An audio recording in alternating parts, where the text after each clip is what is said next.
Salam pemirsa, setelah Presiden Amerika Serikat Donald Trump kembali menginjakan kaki di Gedung Putih selama lebih dari 1 bulan, negosiasi untuk mengakhiri konflik di Ukraina masih menghadapi berbagai hambatan diplomatik. Pada 10 Maret 2025, Trump mengemukakan 2 syarat utama kepada Presiden Ukraina, Volodymyr Zelensky.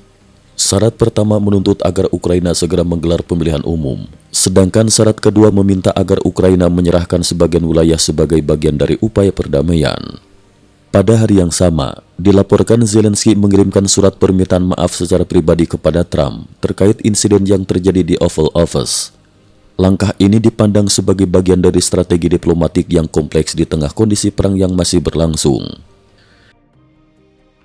Intrik intelijen dan keterlibatan Korea dalam konflik. Informasi intelijen mengungkapkan dimensi baru dalam konflik Rusia-Ukraina yang ternyata melibatkan 5 negara, Amerika Serikat, Rusia, Ukraina, Korea Selatan, dan Korea Utara. Fakta mengejutkan ini, yang bahkan tidak diketahui oleh pihak intelijen Korea Selatan, mengungkap bahwa situasi di medan perang semakin rumit. Di wilayah Kursk, tentara Ukraina menghadapi kesulitan yang signifikan, mulai dari kekurangan amunisi, suplai logistik yang terbatas, hingga kekurangan pasukan cadangan. Yonhap News melaporkan bahwa pada Oktober tahun lalu, Korea Utara mengirimkan pasukan elit ke wilayah tersebut. 2 prajurit Korea Utara yang tertangkap pasukan Ukraina pada awal Januari mengungkapkan adanya fasilitas pelatihan rahasia di Gusan, wilayah Hwanghae Utara. Fasilitas tersebut dideskripsikan menyerupai lanskap kawasan Chongno di Seoul, lengkap dengan replika gedung-gedung penting seperti Istana Biru, Kedutaan Besar Amerika, dan sejumlah lokasi pemerintahan di kota-kota besar seperti Busan, Daegu, Cheonju, bahkan hingga Pulau Jeju.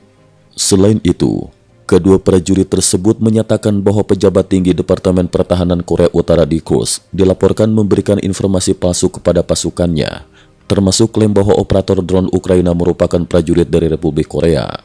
Informasi ini kini tengah dipertanyakan validitasnya oleh para ahli intelijen. Latihan militer gabungan dan insiden serangan cyber. Pada 10 Maret 2025, situasi di medan tempur turut diwarnai oleh pelaksanaan latihan militer gabungan Free Shield 2025 yang melibatkan Amerika Serikat dan Korea. Latihan ini menggunakan amunisi nyata, simulasi virtual, serta latihan lapangan dan diperkirakan akan berlangsung hingga 21 Maret 2025. Di sisi lain, staf gabungan militer Korea Selatan melaporkan bahwa Korea Utara menembakkan beberapa rudal balistik yang belum teridentifikasi ke Laut Kuning. Menurut pernyataan dari pihak Korea Utara, tindakan tersebut merupakan respon terhadap latihan gabungan yang dianggap sebagai provokasi. Pihak Korea Utara juga memperingatkan bahwa satu tembakan tak disengaja bisa memicu eskalasi konflik yang lebih luas. Di tengah dinamika militer, kapal perang dari Iran, Rusia, dan Republik Rakyat Tiongkok juga telah memulai latihan militer tahunan bersama di Teluk Oman. Menanggapi hal tersebut, Presiden Trump menyatakan dengan tegas bahwa Amerika Serikat lebih kuat dan lebih berdaya dibandingkan mereka semua, sambil mengingatkan tentang senjata super yang dimiliki oleh AS, yang diklaim belum pernah dilihat oleh China maupun Rusia. Tak hanya di medan fisik, konflik juga merambah ke ranah digital. Platform media sosial X mengalami gangguan besar pada 10 Maret 2025 dengan banyak pengguna melaporkan kesulitan dalam proses login dan loading. Elon Musk mengungkapkan bahwa serangan cyber tersebut melibatkan sumber daya yang sangat besar. Investigasi awal mengindikasikan bahwa alamat IP penyerang berasal dari Ukraina. Data dari situs pelacak DroneDetector.com mencatat gangguan terjadi 2 kali pada pagi hari dan 1 kali pada tengah hari, dengan 56% masalah terjadi pada aplikasi mobile dan 33% pada versi web. Kelompok peretas Darkstrom kemudian mengklaim bertanggung jawab atas serangan tersebut dengan motif geopolitik serta dukungan terhadap Hamas. Beberapa analis menduga bahwa serangan ini juga melibatkan aktor negara.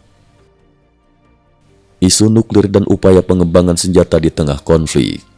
Di tengah ketegangan konflik, situasi di Ukraina semakin memanas dengan laporan dari Badan Keamanan Nasional yang menyebutkan bahwa Ukraina tengah mengoperasikan reaktor B2 di pembangkit listrik nuklir Ryun. Terdapat dugaan bahwa penambahan perangkat konsentrator minyak secara rahasia di lokasi tersebut merupakan bagian dari upaya pengembangan senjata nuklir dengan dukungan dari beberapa pihak di Perancis.